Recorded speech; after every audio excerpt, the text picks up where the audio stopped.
මිනසම කොන්බන්වා good evening හැමෝටම මා වැහෙනවා ඇති කියලා මං හිතනවා DK Education Institute වෙනුවෙන් ඔයාලා සාදරයෙන් පිළිගන්නවා. එතකොට මම තමයි ඔයාලට ජපනීස් දැන් ඔයාලා මේ එන්නේ ජපනීස් ඉගෙන ගන්නනේ. එතකොට ඔයාලගේ සෙන්සර් විදිහට එහෙම නැත්නම් ඔයාලගේ ටීචර් විදිහට ඉන්න මම. එතකොට අද ඔයාලවම තාම කට්ටිය ජොයින් වෙනවා. හරි කමක් නැහැ. අපි කරගෙන යන්. එතකොට අද පොඩි ඉන්ට්‍රැක්ෂන් එකක් තමයි යන්නේ. හේතුව දැන් ඔයාලා එක එක අරමුණු තුන එන්නේ. එතකොට මොකද්ද ඔයාලගේ අරමුණ? ඇයි ජපාන් ඉගෙන ගන්නෙ? එතකොට ජපාන් ඉගෙන ගන්න තේරුමක් තියනවද ඔයාලට? ඒ වගේ දේවල් ඔයාලට ප්‍රශ්න තියෙනවා. හරි අද අපි ප්‍රශ්න කතා කරමු. එතකොට පුතේ ඔයාලා මම එක්ක කතා කරන්න. හරි. එතකොට මේක one way නෙමෙයි. කියන්නේ මම විතරක් කතා කරලා මමම උගන්වලා මමම උත්තර කියලා එහෙම ඉගැන්වීම් ක්‍රියාවලියක් නෙවෙයි පුතේ. හරිද? එතකොට මටත් ඔයාලා වැහෙනවා, ඔයාලටත් මා වැහෙනවා. මට ඔයාලව පේන්නේ නැහැ. මොකද ඔයාලා කැමරා නම් ඔන් කරගෙන නැති හින්දා. එතකොට හැබැයි මාව ඔයාලට පේනවා. හරිද? ඒ හින්දා පුතේ මේක අපි දෙගොල්ලම කනෙක්ෂන් තියාගෙන යන්න ඕනේ. මොනවා හරි ප්‍රශ්නයක් තිබ්බොත් මයික් එක ඔන් කරන්න බැරි තැනක නම් ඉන්න ඔයාලට පුළුවන් chat box එකට message එකක් දාන්න. එහෙම නැත්නම් ඔයාලට පුළුවන් මයික් එක ඔන් කරලා කතා කරන්න. හරි. හරි නසම. ඔයාලව මම ආයෙත් පාරක් DK Education Institute වෙනුවෙන් සාදරයෙන් පිළිගන්නවා. හරි. එතකොට අපි ඔයාලව ඒ කියන්නේ අද ඔයාලගේ පටන් ගන්න අපි හදන්නේ N5 ජපන් භාෂා පාඨමාලාව. මේ පාඨමාලාව මාස 3ක කාලයක් තමයි අපි කරන්නේ. එතකොට ඊට අමතරව අපි ඔයාලට papers කරනවා. හරිද? එතකොට මම මුලින්ම කතා කරන්න මෙතන ඉන්නවා ඔයාලා පුතේ මේ ෆෝන් නේම් එහෙම තියෙනවා Zoom user මේවා රීනේම් කරගන්න පුතේ. හරි. ඇයි ඔයාලා ජපාන් ඉගෙන ගන්නේ? මොකක්ද හේතුව ඔයාලා ජපාන් ඉගෙන ගන්න? කෙනෙක්ට කියන්න පුළුවන් රට යන්නේ හරි. සාමස්තයක් විදියට අපි ජපාන් ඉගෙන ගන්න රට යන්න. හරිද? එතකොට මමත් ජපාන් ඉගෙන ගත්තේ රට යන්න. හැබැයි තාම නම් ගිහින් නැහැ. එතකොට ජපාන් භාෂාව මෙතන මම හිතනවා ඉගෙන ගත්ත අය නැතුව ඇති කියලා. හරි. එතකොට ජපාන කියන්නේ හරි ලස්සන රටක්. අපි දකින්නවනේ ඉන්ටර්නෙට් එකෙන් දකින්නවනේ. ගිය අය කියනවා විස්තර. එතකොට ජපාන කියන්නේ හරි ලස්සන රටක්. හරිද? එතකොට ওই රටේ යන්න අපි මේ කට කන්නේ. එතකොට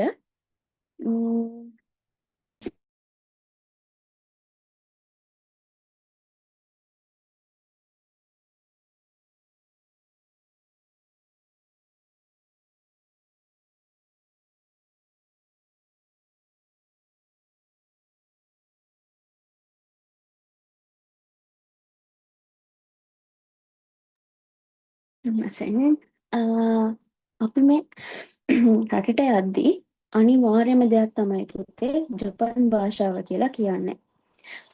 අපි භාෂාව ඉගෙන ගන්නේ නැතුව ජපානයට ගිහිල්ලා ඔයාලා ඕන තරම් දකින්න ඇති යාළුවෝ ඉන්න ඇති කියන ඇති නේ භාෂාව දැනගෙන දන්නේ නැතිව එන්න එපා. හරිද? එහෙම කියනවා. ගිය අය කියනවා. මොකද ගොඩාක් අය අමාරු වෙනවා පුතේ.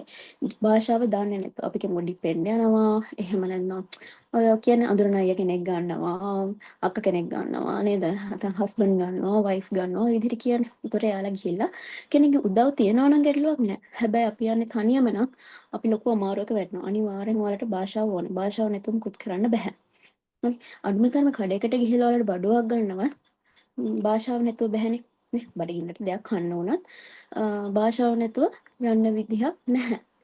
එතකොට අනිවාර්යෙන් ජපාන් යන්න තියෙන මූලිකම සුදුසුකම තමයි පුතේ ජපාන් භාෂාව කියලා කියන්නේ. එතකොට මේ භාෂාව දැන් අපි ඉගෙන ගත්ත පළියට අපිට කවුරුත් සහතික දෙන්නේ නැහැ.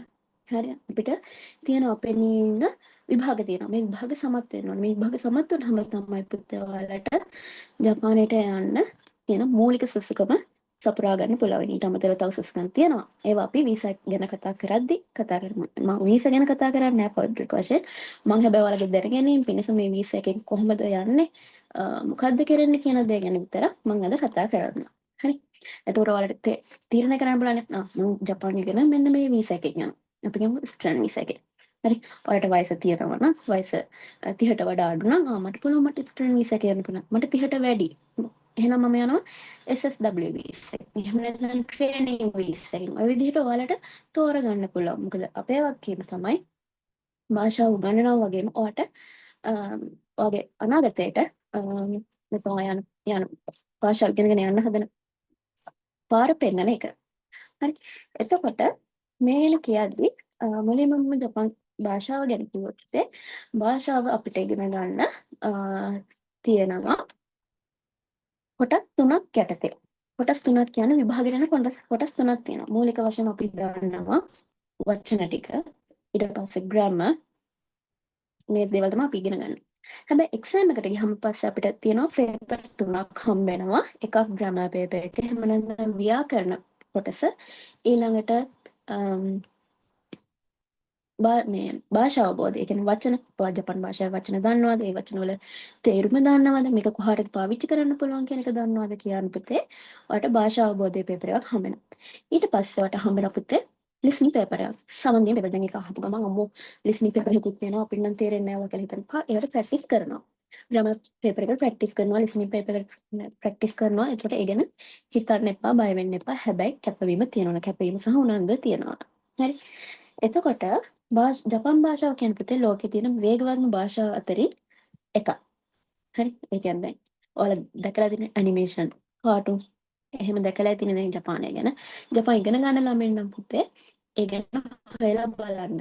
හරි. ඒ කියන්නේ ජපානයේ තියෙන මොන වගේ දේවල්ද, කොහොමද අපිට භාෂාව ඉගෙන ගන්න පුළුවන් දේවල් කියන එක ගැන හොයලා බලන්න. එතකොට ඒ හොයලා බලද්දි ඔයාලට හොයාගන්න පුළුවන් වෙයි. එයාලා කතා කරන ස්ටයිල් එක. හරි ස්පීකින් ස්ටයිල් එක. එතකොට එයාලා තියෙන හරියම වේගවත් භාෂාවක්. හරි.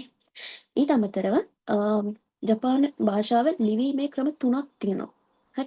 ලිවීමේ ක්‍රම තුනක් තව විදිහකට හොඩි තුනක් තියෙනවා. හොඩි තුනක් තියෙනවා. මේක හොඩිය කරගන්නේ බොහොම අමාරුවෙන් කියලා හිතන්න එපා. හරි. මූලිකවම වලට හොඩි තුනක් තියෙනවා. පළවෙනි එක හිරගෙන හොඩිය, ඊළඟට කතකන හොඩිය සහ kanji හොඩිය. kanji කියන්නේ රූපාක්ෂර.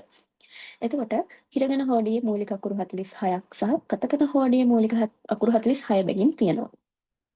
kanji අකුරු වලට රූපාක්ෂර මූලිකවම කිව්වොත් රූපාක්ෂර කියන්නේ එක අකුරකින් රූපයක් නිරූපණය කරනවා. හරි. හැබැයි ඉතින් හැම අකුරටම අපිට රූපයක් හොයාගන්න බෑ. හැබැයි ගොඩක් අකුරු වලට රූපයක් අපිට හොයාගන්න පුළුවන්. හරි. එතකොට kanji අකුරු ඔයාලට තියෙන සාමාන්‍යයෙන් පාඩම් 10ක් විතර ගියාම තමයි අපි kanji පාඩම් පටන් ගන්න. මුලින්ම kanji පටන් ගන්න. මුලින්ම අපි හිරගෙන හොඩිය තමයි උගන්වන්න පටන් ගන්න. එතකොට පුතේ දැන් භාෂාව ඉගෙන ගන්න ජපන් භාෂාව කියන්නේ හරි ඉන්ටරෙස්ටිං ලැන්ග්වේජ් එක. ඒ කියන්නේ අපි දන්නේ නැති භාෂාවක් නෙමෙයි, ඉංග්‍රීසි නෙමෙයි, දෙමළක් නෙමෙයි. ඉගෙන ගද්දි හරි ෂෝක්. හරි. ඒ ෂෝක් කියන්නේ හේතුව සමහර අකුරු අඩුයි. භාෂාවේ සමහර අකුරු අඩුයි. උදාහරණයක් විදිහට ටයන්න, ලයන්න ඔය වගේ අකුරු අඩුයි. ඊට අමතරව අපි කියමු ශ්‍රී ලංකා කියද්දී අපි ශ්‍රී කියන්නේ ක්‍රිකට් කියද්දී ක්‍රී අන්න ඒ වගේ අකුරු අඩුයි. හරිද? ඒ වගේ ප්‍රොනවුන්සියේෂන් නැහැ. ශ්‍රී ලංකාවට අපි ශ්‍රී ලංකා කියනවා, ක්‍රිකට් වලට කුරිකෙත්තෝ කියනවා. එතකොට අර ඉගෙන ගද්දී හරි ඉන්ටරෙස්ටිං මේ ලැන්ග්වේජ් එක. හරි. ඒ වගේම තමයි සිංහලත් එක්ක ජපන් භාෂාව ගත්තහම පුතේ අර ග්‍රැමර් ඕඩර් එක සමානයි. ග්‍රැමර් ඕඩර් එක සමානයි කියන්නේ පුතේ හේතුව දැන් අපි ඉංග්‍රීසි ඉගෙන ගද්දී ඉංග්‍රීසි වල නම් සබ්ජෙක්ට් verb object ඔය විදිහෙන් යන්නේ. හැබැයි සිංහල වල අපි කොහොමද ඉගෙන ගන්නේ? සබ්ජෙක්ට් object verb කියන්නේ ක්‍රියාපදයේ අවසානයට. හරි. එතකොට ජපන් භාෂාවෙත් ඒ විදිහටම තමයි මුලින්ම එන්නේ කර්තෘ ඊළඟට කර්මය ඊළඟට ක්‍රියාව. ඔය විදිහට තමයි වාක්‍ය හැදෙන්නේ. ඒ හින්දා මම කිව්වේ ලැන්ග්වේජ් ඉගෙන ගන්න එක අමාරු නැහැ. ටිකක් උනන්දුවෙන් කැපවීමෙන් කරන්න ඕනේ අනිවාර්යෙන්. එහෙම නැත්නම් කරන්න ටිකක් අමාරුයි. හරි. මම උගන්වනකොට අනිවාර්යෙන් ගෙදර වැඩ දෙනවා. අනිවාර්යෙන් ක්ලාස් වලට ජොයින් වෙන්න ඕනේ. රෙකෝඩින්ග්ස් හරි. බැරිම දවසක් තිබ්බත් රෙකෝඩින් එක ඉල්ල ගන්න පුළුවන්. ගැටලුවක් නැහැ. හැබැයි කලින් දැනුවත් කරන්න සෙන්සර් මට එන්න වෙන්නේ නැහැ ක්ලාස් එකට ජොයින් වෙන්න වෙන්නේ නැහැ කියලා. එතකොට අපිට පුළුවන් ඔයාලට රෙකෝඩින් එක දෙන්න. හරි. ඊට පස්සේ දෙන හෝම්වර්ක් අනිවාර්යෙන් කරන්න ඕනේ. ඒ කරලා අනිවාර්යෙන් එවන්න ඕනේ. හරි. ඒකට හේතුව අද මම ක්ලාස් එක කරලා ඊළඟ දවසේ ක්ලාස් එක කරනකොට තමයි ඔයාලා පොත නැත්තම් අතට ගන්න. හරි. එතකොට ඇත්තටම කිව්වොත් ඒවා එහෙම සබ්ජෙක්ට් එකක් කරන්න බෑ පුතේ. හරි. මොකද මේක අපි දන්න සබ්ජෙක්ට් එකක් නෙමෙයිනේ. එතකොට අනිවාර්යෙන් අපි එදිනෙදා අඩුම තරමේ දවසකට පැයක් හරි අරගෙන මේ ලැන්ග්වේජ් එක එහෙම නැත්නම් අපි මේ ඉගෙන ගන්න සබ්ජෙක්ට් එකට මූලිකත්වය දෙන්න ඕනේ. දැන් ඒ හින්දා ඒ ගැන චුට්ටක් සැලකිල්ලෙන් කටයුතු කරන්න කියලා මුලින්ම ක්ලාස් එක පටන් ගන්න පළවෙනි දවසේම කියනවා. හරි. ඊළඟට දන්නේ නැති දේවල් කවදාවත් කියන්නේ අහන්න එපා. මම විතරයි උගන්වන්නේ. ඒ හින්දා කිසිම දෙයක් අහන්න එපා කියන්නේ නැහැ. ප්‍රශ්නයක් තිබ්බනම් සෙන්සර් මට මේක තේරෙන්නේ නැහැ. කොහොමද මේක මෙතන වෙන්නේ? අහන්න පුළුවන් ඔයාලට. හරි. අපි ගනුදෙනුවනේ කරන්නේ. හරි. ඒකට මම ඔයාලට කියලා දෙන්න. මම දන්නේ නැහැ ඔයාලට තේරෙනවද නැද්ද කියලා. හරිද? මොකද මම දන්නවා ක්ලාස් එක විශේෂයෙන්ම ඔන්ලයින් ක්ලාස් එකෙන් ළමයිගෙන් උත්තරයක් ගන්න හරිම අමාරුයි. හරි. ඒ හින්දා එහෙම වෙන්න එපා. ඇක්ටිව් වෙන්න, කතා කරන්න. හරි. දැන් මටත් ආසයි ඔයාලට උගන්වන්න. ඔයාලත් කැමති. මෙයා උත්තර දෙනවා මමත් උත්තර දෙන්න ඕනේ. එහෙම හිතනවනේ. අන්න ඒ විදිහට හිතාගෙන වැඩ කරන්න. හරි. කියන සම. හරි. එතකොට මම ඔයාලගේ එක්සෑම් ගැන කියන්න. අපි භාෂාව ඉගෙන ගත්තාම පුතේ භාෂාවේ දැන් අපි භාෂාව ඉගෙන ගත්තා කියලා අපිට තියෙන්න ඕනේ සහතිකයක් නේ. අපි කෙනෙක්ට ගිහින් කියනවා මම ජපාන් ඉගෙන ගත්තා. උන්ට විශ්වාස කරනවද? නේ අපි කතා කරලත් පෙන්නවා කියමුකෝ. නෑ කවුරුත් එහෙම විශ්වාස කරන්නේ නැහැ පුතේ. අපි භාෂාව ඉගෙන ගත්තා කියලා එයාට ඔප්පු කරන්න අපි ගාව තියෙන්න ඕනේ සහතිකයක්. අනිවාර්යයෙන්ම තියෙන්න ඕනේ. අපි මෙන්න මේ ලෙවල් එකේ අපි ඉන්නවා කියන්න. හරි. එතකොට මුලින්ම මම කියන්නම් ඔයාලට පෙනී ඉන්න පුළුවන් විභාග මොනවද කියලා. පුතේ ඔයාලට පෙනී ඉන්න පුළුවන් විභාග තමයි දැන් ජපන් කරන්න පටන් ගන්න ළමෙක් නම් මේවා ගැන හොයලා බලලා ඇති කියලා මම හිතනවා. මුලින්ම JLPT Japanese Language Proficiency Test JLPT exam එක. මේ එක්සෑම් එක පුතේ තියෙන්නේ අවුරුද්දට දෙපාරයි. ජූලි මාසය සහ දෙසැම්බර් මාසෙ විතරයි මේ විභාගය තියෙන්නේ. දෙසැම්බර් මාසයේ සහ ජූලි මාසයේ පළවෙනි ඉරිදා දවසේ තමයි මේ විභාගය තියෙන්නේ. කොළඹ තමයි මේ විභාගය තියෙන්නේ. එතකොට මේ විභාගයේ පුතේ මට්ටම් 5ක් තියෙනවා. අවම මට්ටම තමයි පුතේ 5. නැත්තම් N5 කියලා කියන්නේ. ඒතකොට අපි මේ ඉගෙන ගන්නේ ජපන් භාෂාවේ පළමු පියවර. හරිද? එතකොට N5 4 3 2 1 කියලා තමයි levels යන සාමාන්‍යයෙන් N1 එක කියන්නේ නිහොන්ජින් කෙනෙක් නැත්නම් ජපන් ජාතිකයේ level එක. ජපන් ජාතිකයේ level එක තමයි සාමාන්‍යයෙන් N1 එක කියලා කියන්නේ. හරි. එතකොට අපි ඉගෙන ගන්න පුතේ N5 එක. ඒ කියන්නේ මූලිකම පියවර තමයි අපි මේ භාෂාවට ප්‍රවිෂ්ඨ වෙන්නේ. ඊළඟට ඔයාලට පුළුවන් පුතේ NET විභාගය ලියන්න.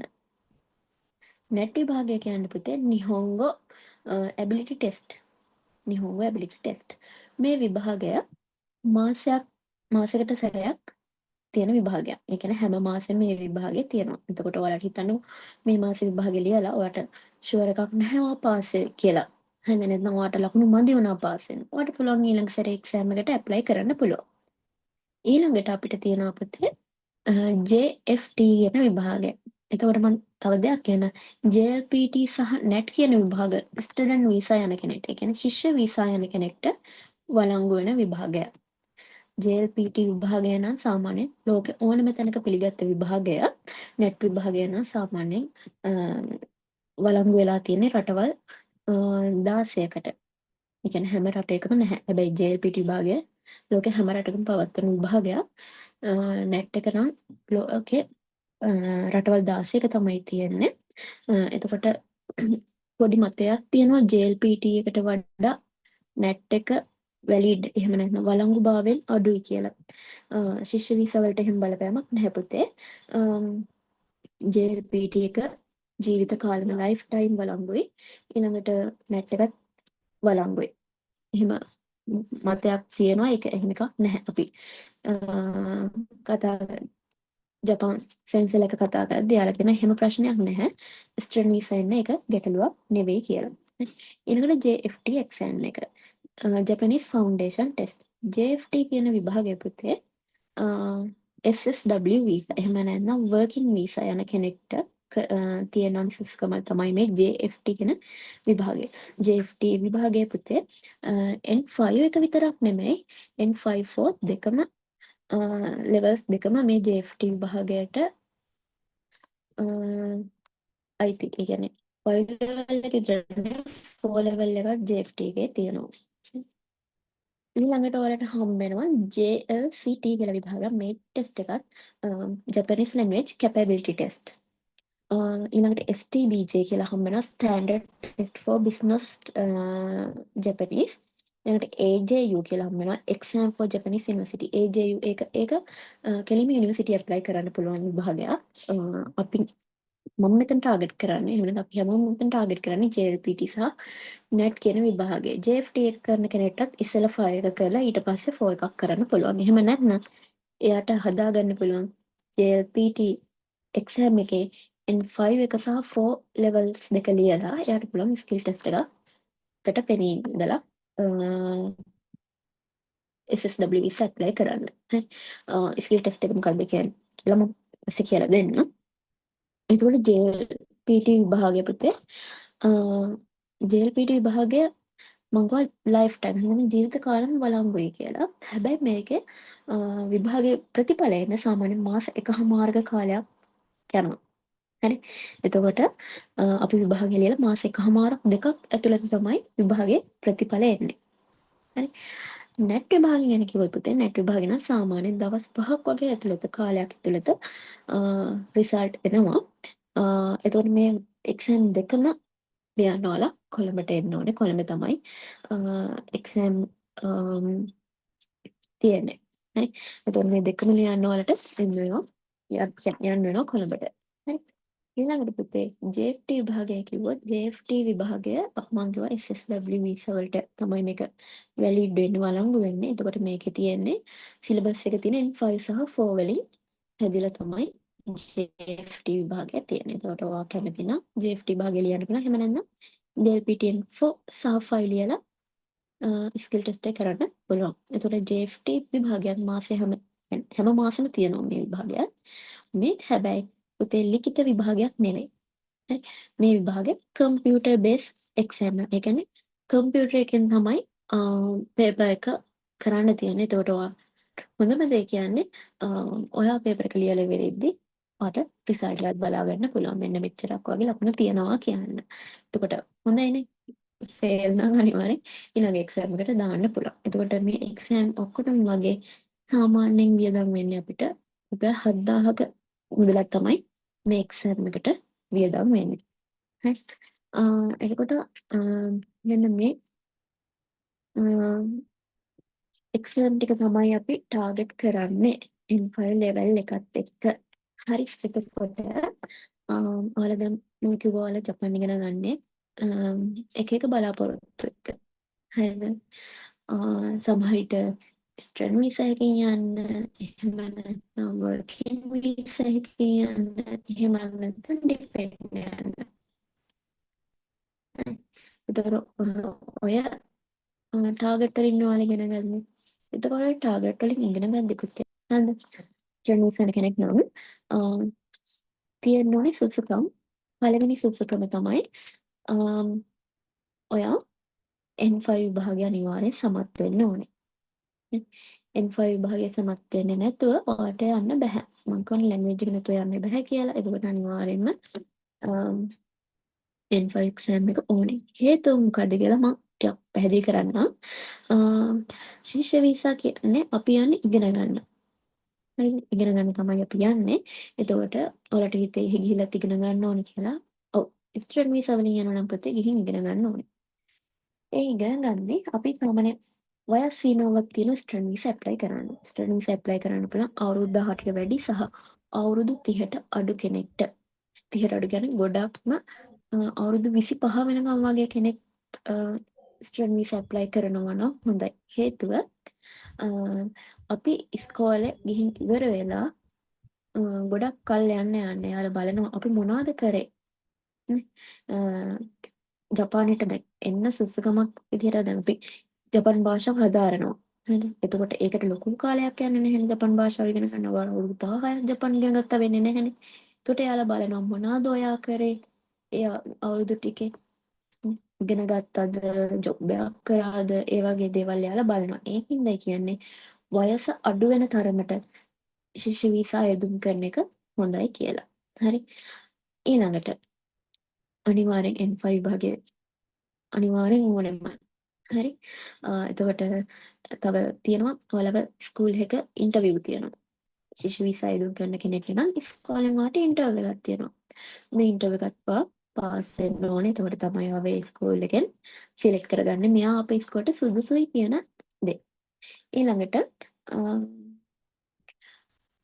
ජපානයට ගිහිල්ලා ස්ථාවර වෙන්න හිතන් ඉන්න කෙනෙක් නම් ඔයාට හොඳම වීසා එක විදිහට රෙකමන්ඩ් කරන්න පුළුවන් ශිෂ්‍ය වීසා එක. කියන්නේ ස්ටුඩන්ට් වීසා එක. ඒ කියන්නේ ඔයාට ගිහිල්ලා දැන් අපි යනවනේ ගිහිල්ලා අවුරුදු දෙකක් අපි ඉගෙන ගන්නවා ලැන්ග්වේජ් ස්කූල් එකේ. නිහොන්ගොන ගක්කෝ එකේ. හරිද? අවුරුදු දෙකක් අපි නිහොන්ගොන ගක්කෝ එකේ ඉගෙන ගත්තට පස්සේ අපිට යන්න පුළුවන් සෙන්මොන් ගක්කෝ එකට. සෙන්මොන් ගක්කෝ කියන්නේ වෘත්තීයමය අපි කිව්වොත් ලංකාවේ විදිහට අපි කියන ටෙක්නිකල් කොලෙජ් කියලා. අන්න ඒ ටෙක්නිකල් කොලෙජ් එකට යන්න පුළුවන්. එහෙමත් නැත්නම් ඔයාට දයිගකු කියන්නේ විශ්වවිද්‍යාල. විශ්වවිද්‍යාලයකට යන්න පුළුවන්. එතකොට අවුරුදු දෙකක් අපි ජපන් භාෂාව ඉගෙන ගන්නවා. නිහොන්ගොන ගක්කෝ එකේ. ඊට පස්සේ සෙන්මොන් හරි දයිගකු හරි යනවා. ඊට පස්සේ ඔයාට පුළුවන් එතනින් පස්සේ ශිගුත කියන්නේ රැකියාවක් කරන්න පුළුවන්. එතකොට ඔයා හිතන් ඉන්නවා නම් ඊට පස්සේ කෙනෙක්ව ජපානයට ගන්න ඩිපෙන්ඩ් වීසා ඇප්ලයි කරන්න. ඒ වගේ හිතාගෙන ඉන්නවනේ ඒ දේවල් වලට හොඳම වීසා එක තමයි පුතේ ස්ටර්න් වීසා එක කියලා කියන්නේ. හරි. එහෙනම් ඒක රෙකමන්ඩ් කරන්න පුළුවන් කෙනෙක්ට ජපාන් ගිහලා ස්ථාවර වෙන්න හිතාගෙන ඉන්නවා නම්. ඊළඟට ඔයාලා ශිෂ්‍ය වීසා එකෙන් ගියාට පස්සේ ඔයාලා දන්නවා අහලත් ඇති පාර්ට් ටයිම් ජොබ් ඔන්න පාර්ට් ටයිම් ජොබ් කරන්න ඕන. පාර්ට් ටයිම් ජොබ් කරද්දි පුතේ ලැන්ග්වේජ් එක නම් නැතුව බෑ. මොකද ලැන්ග්වේජ් එක නැතුව ඔයාලට පාර්ට් ටයිම් ජොබ් නම් හම්බ වෙන්නේ නැහැ. හරි. එතකොට ලැන්ග්වේජ් එක අනිවාර්යෙන් ඕනේ. ඉන්ටර්විව් එකක් තියෙනවා. මේ ඉන්ටර්විව් එක පාස් වෙන්න ඕනේ. ඒ හින්දා අනිවාර්යෙන් ඔයාලට ලැන්ග්වේජ් එක ඕනේ. හරි.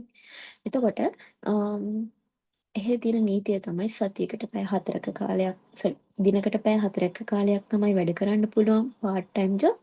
එතකොට සතියට පැය 28ක් වැඩ කරන්න පුළුවන්. හරි. එතකොට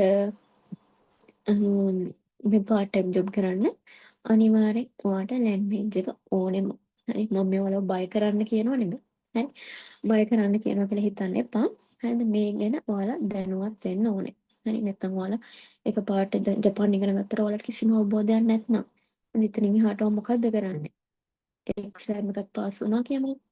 පාස් වුණාට පස්සේ මොකද්ද මම එතනින් එහාට කරන්නේ? මොන වීසා එකද ඇප්ලයි කරන්නේ කියන එක ඔයා භාෂාව ඉගෙන ගන්න පටන් ගද්දිම ටාගට් එකක් තියන්න. මම ස්ටුඩන්ට් වීසා ඇප්ලයි කරනවා. මට වයස තියෙනවා.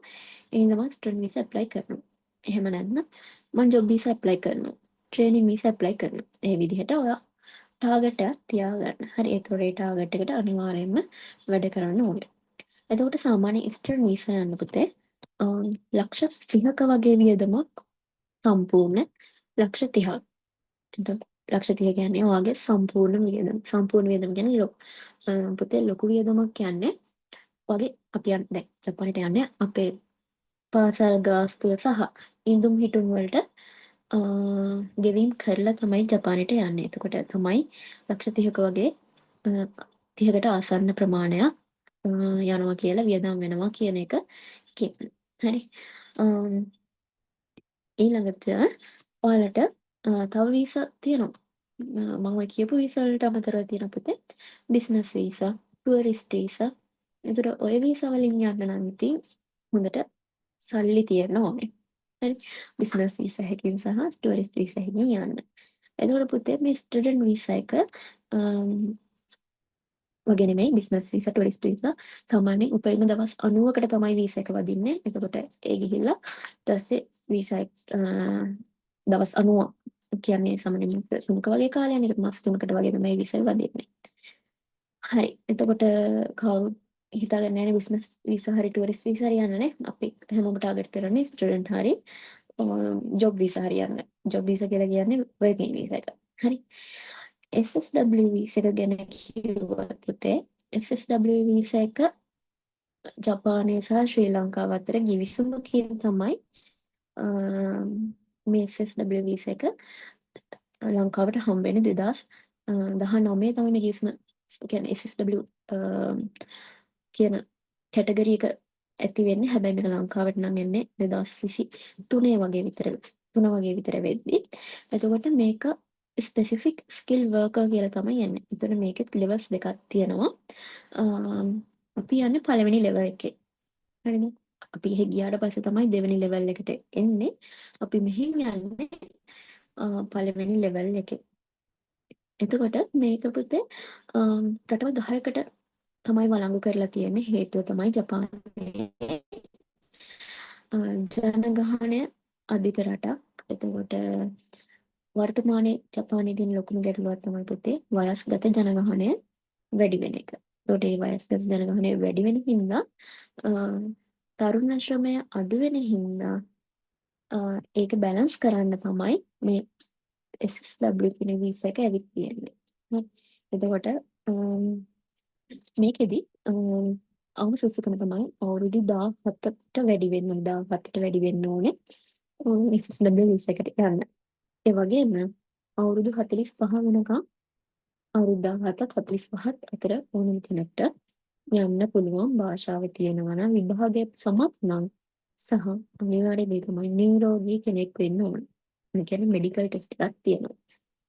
ඇස් පේන්නේ කම් හෙන්නේ වගේ ප්‍රශ්න තියෙනවා නම් එහෙම නැත්නම් අපි කියන්නේ ලොකු ලෙඩක් තියෙනවා නම් සනීපයක් තියෙනවා නම් යන්න අමාරුයි. ඒකද අනිවාර්යයෙන්ම මෙඩිකල් ටෙස්ට් එකක් තියෙනවා. ඒකට නියුරෝගීමත් කෙනෙක්ට යන්න පුළුවන්. එතකොට මේකේ භාෂා ප්‍රවීණතාවය ගැන කිව්වොත් භාෂා ප්‍රවීණතාවය M5 කියන ලෙවල්ස් JLPT එක්සෑම් එකේ එහෙම නැත්නම් JFT කියන එක්සෑම් එකේ ඔයාලට විභාගේ සමත් වෙන්න පුළුවන්. එතකොට ලංකාවට දැනට දීලා තියෙන කැටගරි තමයි ඒ කියන්නේ ශේෂ්ත්‍ර. ඔයාලා දැන් අපිට ඕන ශේෂ්ත්‍ර වලට යන්න බෑ. එහෙන් අපිට දීලා තියෙනවා ජපානයෙන් අපිට දීලා තියෙන මෙන්න මේ ශේෂ්ත්‍ර වලට තමයි ලංකාවට අයදුම් කරන්න පුළුවන් කියලා ඇප්ලයි කරන්න පුළුවන් කියලා.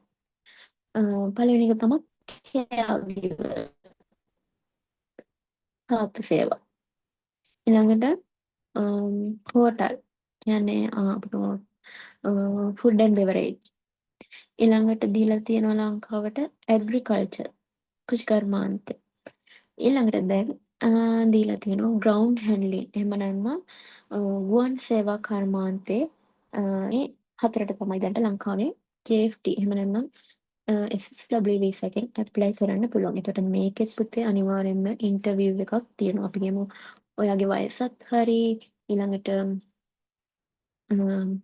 භාෂාව කියන විභාගෙත් හරි ඔයා නිරෝගී කෙනෙක් මේ ඔක්කොම සුසුකම් සපුරුවට පස්සේ ඔයාට තියෙන්න ඕනේ දේ තමයි ඉන්ටර්විව් එකට ෆේස් කරන එක. අනිවාර්යෙන්ම ඔයාලා ඉන්ටර්විව් එකට ෆේස් කරන්න ඕනේ. ඒකෙන් පාස් වෙන්න ඕනේ. එතකොට ඔයාලගේ සුසුකම් වලට ඔයාලා සුසුකම් සපුර ගත්තාම ඔයාලා ඇප්ලයි කරන්නේ පෞද්ගලික ආයතනයක් හරහා නම් ඒ පෞද්ගලික ඒජන්සියක් හරහා නම් එයාලා ජපානට දැනුම් දුන්නාම එහි තියෙන ආයතන හරහා ඔයාලට ජොබ් වේකන්සි හම්බෙනවා. එහෙම නැත්නම් ඔයාලට නම් විදේශ සේවා නියුක්ති කාර්යාංශය හරහා මේක ඇප්ලයි කරන්නත් පුළුවන්. ඒතර සාමාන්‍ය ශිෂ්‍ය වීසා වලට සාපේක්ෂව SSW වීසා වල වියදම අඩුයි. හරි. ඒකට නිකම් බෑ මේකේ තව තියෙනවා. දැන් ඔයා යන්නේ ශ්‍රමිකයෙක් විදිහට. එතකොට මේ ශ්‍රමිකයෙක් විදිහට යද්දී ඔයාලට පුහුණුවක් තියෙන්න ඕනේ. පුහුණුවක් තියෙන්න ඕනේ. ඒකයි ඔයාලට කුසලතා පරීක්ෂණයක් තියෙන්නේ. ඒ කුසලතා පරීක්ෂණේ අනිවාර්යයෙන් සමත් වෙනවා. අපි කියන්නේ ස්කිල් ටෙස්ට් එක කියලා. අනේ ස්කිල් ටෙස්ට් එක වලට සමත් වෙන්න ඕනේ. හරි. එතකොට ඔය ටිකක් සංකීර්ණයි JFT විභාගය. එතකොට ඒ ගැන ටිකක් අවධානය යොමු කරන්න ටිකක් හොයලා බලන්න මේවා ගැන කරුණු. හරි. ඊළඟට ට්‍රේනින් වීසා එක. ට්‍රේනින් වීසා එක රජය හරහා යන්නත් පුළුවන්. එහෙම නැත්නම් ඔයාලට පුළුවන් පෞද්ගලික ආයතනය කරා. එහෙම නැත්නම් ඒජන්සිය කරහා යන්නත් පුළුවන් ට්‍රේනින් වීසා එක. අවුරුදු 18ට වැඩි 30ට අඩු අයට තමයි මේ ට්‍රේනින් වීසා එක වළංගු. මේකෙත් නිරෝගී වෙන්න ඕන කියන මෙඩිකල් ටෙස්ට් එකක් තියෙනවා. ඊළඟට මේකෙදි වීසා එක අවුරුදු 3කට තමයි වැලිඩ් වෙන්නේ. දැන් SSW වලට කියන්න බැරි වුණා සෝරි. අවුරුදු 5කට තමයි වීසා එක වැලිඩ් වෙන්නේ. ඊට පස්සේ ඔයාලට පුළුවන් වීසා එක දීර්ඝ කරගන්න පුළුවන්. හැබැයි මේකේ තියෙන පොඩි ගැටලුවක් තමයි මේකෙදි ඩිපෙන්ඩ් වීසා ඇප්ලයි කරන්න බෑ. ඒ කියන්නේ අපේ පවුලේ කෙනෙක් ජපානයට ගෙන්න ගන්න හැකියාවක් නැහැ. හරි. ඒ හැකියාව තියෙන්නේ ස්ටඩි වීසා සහ ට්‍රේනින් වීසා වලට විතරයි. කෙනෙක්ව ගෙන්න ගන්න පුළුවන් අවස්ථාව තියෙන්නේ ස්ටඩි වීසා සහ ට්‍රේනින් වීසා වලට විතරයි. SSW වීසා වලට එහෙම පවුල කෙනෙක් ගෙන්න ගන්න බෑ. පවුල කෙනෙක්වට බාප්පගේ පුතා නැන්දගේ දුව එහෙම ගෙන්නන්න බෑ කොහොමත්. ගෙනල් කෙනාගේ නෑකම එක්ක ඔයාගේ හස්බන්ඩ් එහෙම නැත්නම් ඔයාගේ වයිෆ් ඒ වගේ නෑකම තියෙන්න ඕන. නැත්නම් සහෝදර සහෝදරියක් ඒ වගේ නෑකමක් තියෙන්න ඕනේ. හරි. ඊට පස්සේ ට්‍රේනින් වීසා එකේදී අවුරුදු 3කට තමයි වීසා එක වැලිඩ් වෙන්නේ. එතකොට අවුරුද්දෙන් අවුරුද්ද වීසා එක දීර්ඝ කරගන්න පුළුවන් කියලා. අපි කියන වීසා එක අලුත් කරනවා කියලා අන්න ඒ වීසා එක අලුත් කරගන්න පුළුවන්. එතකොට ට්‍රේනින් වීසා එකේදී පුතේ පාර්ට් ටයිම් ජොබ් කරන්න බෑ. අතිකාල රැකියාව කරන්න බෑ. අරුබයිතෝ කියලා අපි කියන්නේ අන්න අරුබයිතෝ කරන්න බෑ. ට්‍රේනින් වීසා එක අපි යන්නේ ජොබ් එකකට ඒ ජොබ් එක විතරයි අපිට කරන්න පුළුවන්. එතකොට සාමාන්‍යයෙන් යෙන් 90000ත් 1,20,000ත් අතර තමයි ඔයාලගේ සැලරි එක. ඔයාලගේ නෙමෙයි සෝරි ට්‍රේනින් වීසා යන කෙනෙක්ගේ සැලරි එක වෙන්නේ. එතකොට SSW වීසා කරා යන කෙනෙක්ට සාමාන්‍යයෙන් යෙන් 1,80,000ත් 2,60,000ත් අතර යෙන් මුදලක් සැලරි එක විදිහට ගන්න පුළුවන්. එතකොට ඒකෙදි අවුරුදු 5ක් සේවය කරන්න පුළුවන්. පවුලේ අය ජපානට අරන් යන්න බැහැ. PR ඇප්ලයි කරන්න පුළුවන්. පුරවැසිභාවය ඇප්ලයි කරන්න අවුරුදු 5න් පස්සේ අවුරුදු 10න් පස්සේ පුළුවන්. ඊළඟට ජපාන් කාම්කරුවෙක්ටම ලැබෙන වැටුප තමයි SSW කෙනෙක්ටත් ලැබෙන්නේ. එතකොට ඔයාලා ගියා SSW වලින් යන කෙනෙක්ට මේ සැලරි එක අඩු වෙන්නේ නැහැ. සාමාන්‍යයෙන් ජපානයේ කම්කරුවෙක් ගන්න සැලරි එක තමයි හම්බ වෙන්නේ. ඊළඟට භාෂා පුහුණුව තියෙන්න ඕනේ. ඒ වගේම සමාගමෙන් කියන්නේ දැන් ඔයා SSW ඇප්ලයි කරලා යන සමාගම තියෙන්නේ. අන්නේ සමාගමෙන් ඔයාට උදව් කරනවා. මේ හින්දා ගොඩක් හොඳ වීසා එකක් තමයි SSW කියලා කියන්නේ. හැබැයි කෙනෙක්ට ස්ථාවර වෙන්න ජපානය තුළ ස්ථාවරයක් හදාගන්න අහන ඕන කෙනෙක් රෙකමන්ඩ් කරන්නේ මේ ස්ටුඩන්ට් වීසා එක. හැබැයි ඉතින් වයස අවුරුදු 30ට අඩු වෙන්න ඕනේ. එහෙම නැත්නම් ඉතින් 30 පුතේ ඇත්තටම ස්කූල් එකට ඇප්ලයි කරන්න අමාරුයි ටිකක්. හේතුව එයාලා මං කියුවනේ වයස වැඩි එක පොඩි ගැටලුවක් එනවා වීසා ඇප්ලයි කරනකොට. ඒ හින්දා හොඳම එක තමයි ටිකක් අඩු වයසක ස්කූල් ලීවර්ස්ලා වගේ අවුරුදු 18 අපි ගමු 19 20 21 22 25 වෙනකම් කිසි ගැටලුවක් නැහැ ස්ටුඩන්ට් වීසා ඇප්ලයි කරන්න. එතකොට ඔය ටික තමයි මට වීසා ගැන මූලිකවම ඔයාලට කියලා දෙන්න ඕන උනේ. ඔයාලා බලන්න ඔයාලා මොන වගේ වීසා එකකින්ද ඇප්ලයි කරන්න කියලා. එතකොට මොන හරි ප්‍රශ්නයක් තියෙනවා නම් අහන්න. දැන් මේ වීසා එකකින් ගියොත් මෙහෙමද මෙහෙමද කියලා අහන්න ඉතින්. ප්‍රශ්න තියෙන විදිහක් නැහැ මේ දැන් මේ ඉගෙන ගන්න නේද? මේ වගේ දේවල් ඉතින් මම හිතන්නේ නැහැ ප්‍රශ්නයක් නැති වෙන්න විදිහක් නැහැ කියලා. ඔයාලා කනින් එක එක්කෙනා කියපු දේවල් ඔයාලා අහගෙන ඉන්නේ කියන්නේ දන්නේ නේ සමහරට ගිය කෙනෙක් කියපු දෙයක් වෙන්න පුළුවන් නැත්නම් යන්නේ ඉන්න කෙනෙක් කියන දෙයක් වෙන්න පුළුවන්.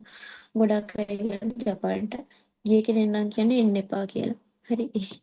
ඒකට හේතුව අපිට ආදරේට නෙමෙයි. මම ගැන තව කැමති නෑ තව කෙනෙක් ඉස්සරහට එනවට. හරි ඒ හින්දා තමයි එහෙම එන්න එපා කියලා කියන්නේ. හරි. ඔයාලට ලැන්ග්වේජ් එක පුළුවන් නම් ඔයා හොඳට ඔයා සුනනේ. ඔයා හොඳට ඉගෙනගෙන තියෙනවා නම් කිසිම ගැටලුවක් නැහැ. ඔයාට වීසා එක ඇප්ලයි කරන්න පුළුවන්. හරි. කවුරු හරි කියනවා නම් ඔයාට මෙහෙ එන්න එපා. අම්මෝ මෙහෙම පුදුම කට්ටක් කන්නේ. ඒකට හේතුව ලැන්ග්වේජ් එක බෑ. මම නම් කියන්නේ ඒකට මූලිකම හේතුව ඒ කෙනාට හරියට ලැන්ග්වේජ් එක බෑ. ලැන්ග්වේජ් එක පුළුවන් කෙනෙක්ට නම් ගැටලුවක් නෑ, බය වෙන්න දෙයක් නෑ. ගිහිල්ලා බය නැතුව ඉන්ටර්විව් එකක් ෆේස් කරන්න පුළුවන්. එතකොට දැන් සමහරු කියන්නේ මෙහෙ පාර්ට් ටයිම් ජොබ් නෑ කියනවා. ඒ පාර්ට් ටයිම් ජොබ් නෑ කියන්නේ භාෂාව බැරි නම් පාර්ට් ටයිම් ජොබ් නෑ තමයි. නැත්නම් රැකියාව අවස්ථා ඕන තරම් ජපානයේ තියෙනවා. දෙන්නේ නැහැ. ඒ භාෂාව බැරි නම් ඉතින් කොහොමද අපි ගමු රෙස්ටොරන්ට් එකක. එහෙම නැත්නම් කොම්බිනි එකක. කොම්බිනි කියන්නේ සුපර් මාකට් එක. සුපර් මාකට් එකක. කස්ටමර් කෙනෙක් එක්ක අපිට ගනුදෙනු කරන්න බැරි නම්, කස්ටමර් කෙනෙක්ව හැන්ඩල් කරගන්න බැරි නම් කොහොමද අපිට ජොබ් එකක් දෙන්නේ? ඒක ලංකාවේ වුණා සුසුකන් නැත්තම් ජොබ් එකක් දෙන්නේ නැහැ. මං කියන්නේ දේශපාලනයෙන් නෙමෙයි. හරි සමස්තයක් විදිහට අපේ සුසුකන් නැත්නම් අපිට ජොබ් දෙන්නේ නැහැ. හරි. එතකොට ජපානයේ තියෙන තමයි ලැන්ග්වේජ් එක බැරි නම් කොහොමත්ම ජොබ් නැහැ.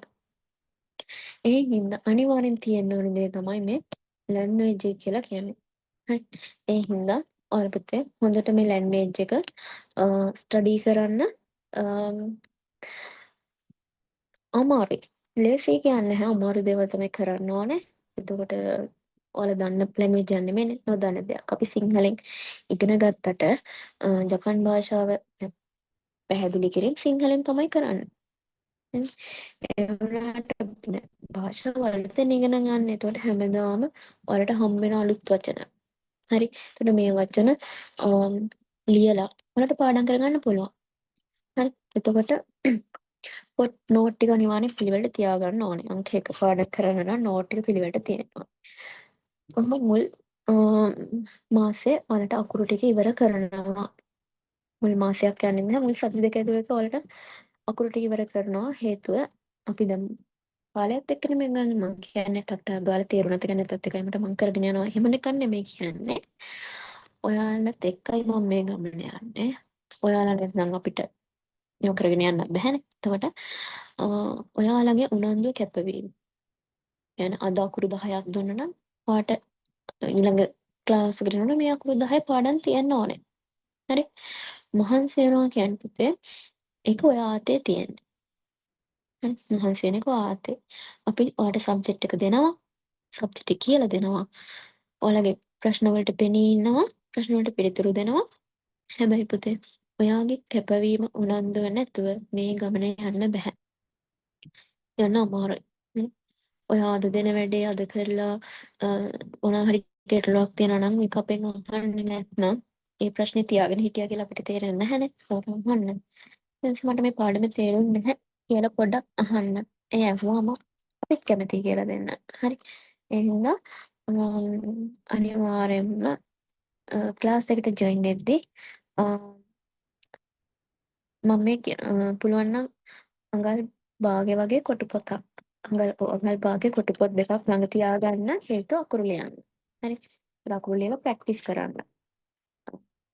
මට ඔයාලට පිටු ගණන් මේ ලියනකම් බලන් ඉන්නත් බෑ. එතකොට පාඩම් කරවන්න පුළුවන් තරම් උත්සාහ කරනවා. ඒකට පාඩම් කරන එක ඔයාලගේ වැඩක්.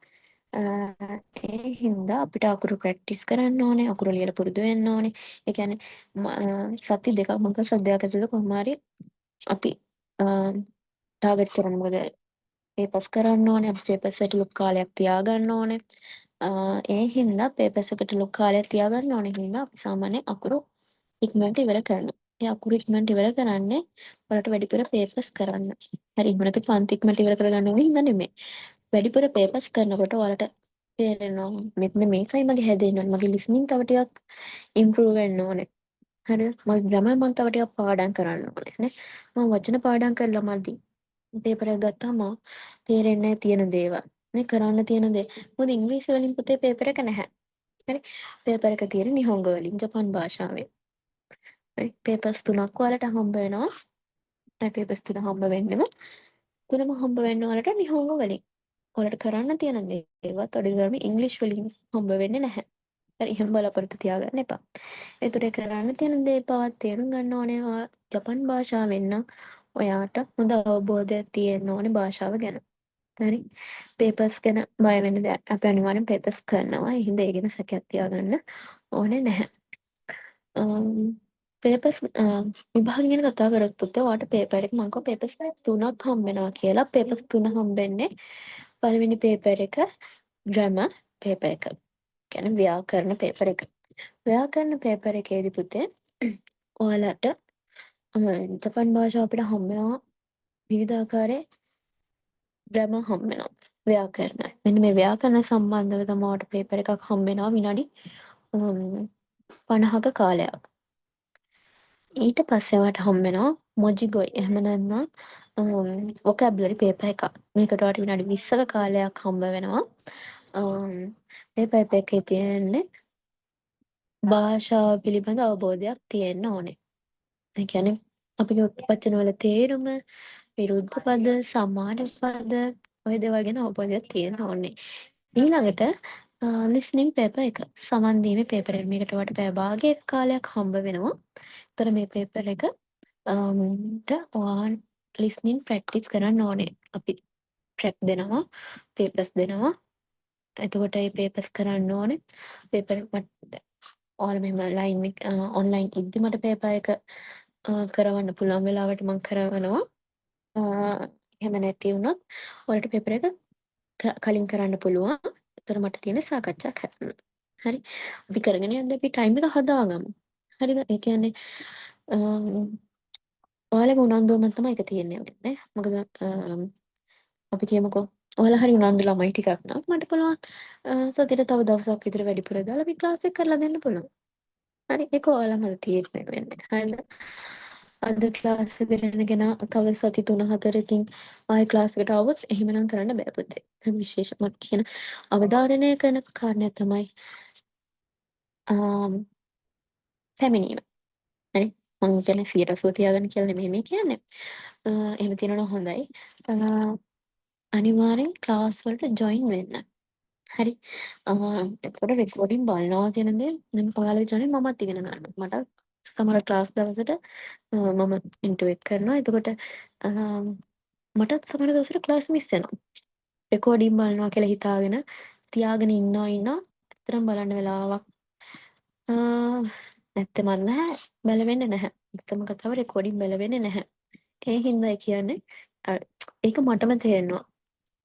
රෙකෝඩින් බැලවෙන්නේ ක්ලාස් එකට යන එක තමයි හොඳම දේ කියන එක තේරෙන්නේ ක්ලාස් එක මිස් වුණ දවසට.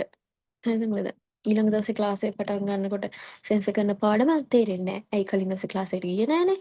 එතකොට මං වගේ. මම නම් ඇත්තටම මේ හරි මග මෙත වැඩ තමයි ක්ලාස් කට් කරන එක. හේතුව තේරෙන්නේ නැහැ. ඊළඟ දවසේ ආපුවම ළමයිනුත් බලන් ඉන්න අපිට ෆිසිකල් ක්ලාස් එක වුණත් එහෙමයි ළමයි උඩ බිම් බලනවා මොකක්ද අපෝ මේ උගන්වන්නේ මේ කියලා. ඇයි ආවේ නැහනේ ක්ලාස් එකට?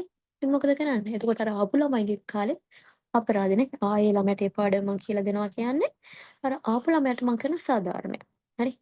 හැබැයි මං කියන්නේ තේරෙන දෙයක් අහන්න නැතුව ඉන්න එපා. ඒක තව කෙනෙක්ට හිතන්න ඕනේ.